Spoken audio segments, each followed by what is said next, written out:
আইপিএলে ঝড় তোলা কে এই আশুতোষ। গতরাতে মুম্বাই ইন্ডিয়ান্সের বিপক্ষে তাসের ঘরের মতো ভেঙে যায় পাঞ্জাব কিংসের টপ অর্ডার। তবে ধ্বংসস্তূপে দাঁড়িয়ে লড়াই করেন আশুতোষ শর্মা। 28 বলে 61 রান করে ম্যাচ জমিয়ে তুলেছিলেন তিনি। শেষ পর্যন্ত ম্যাচ জিততে না পারলেও ক্রিকেট ভক্তদের মন জিতে নিয়েছে এই ব্যাটার।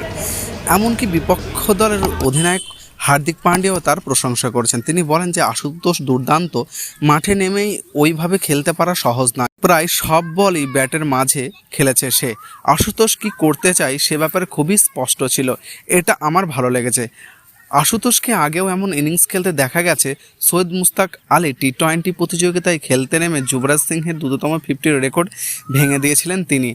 অরুণাচল প্রদেশের বিরুদ্ধে রেলওয়েজের হয়ে মাত্র 11 বলে অর্ধশতক করেছিল আশুতোষ। 1টি 4 এবং 8টি ছক্কা মারেন তিনি। শেষ পর্যন্ত 12 বলে 53 রান করে আউট হয়েছিলেন আশুতোষ। 25 বছর বয়সে আশুতোষ আগে মধ্যপ্রদেশের হয়ে খেলতেন। 2019 সালে রাজস্থানের বিপক্ষে মাত্র একটি লিস্টে ম্যাচ খেলেছেন তিনি। সুযোগ না পাওয়ায় 2023 এবং 24 সালের মধ্যপ্রদেশ থেকে রেলওয়েজে আসেন তিনি। রেলওয়েজের হয়ে 10টি টি-20 ম্যাচ খেলেছেন আশুতোষ, করেছেন 289 রান।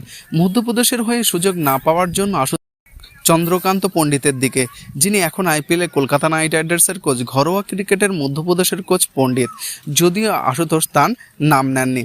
তিনি বলেন, আমি জিম থেকে সোজা হোটেলে নিজের ঘরে ফিরতাম, ধীরে ধীরে অবসাদে চলে যাচ্ছিলাম।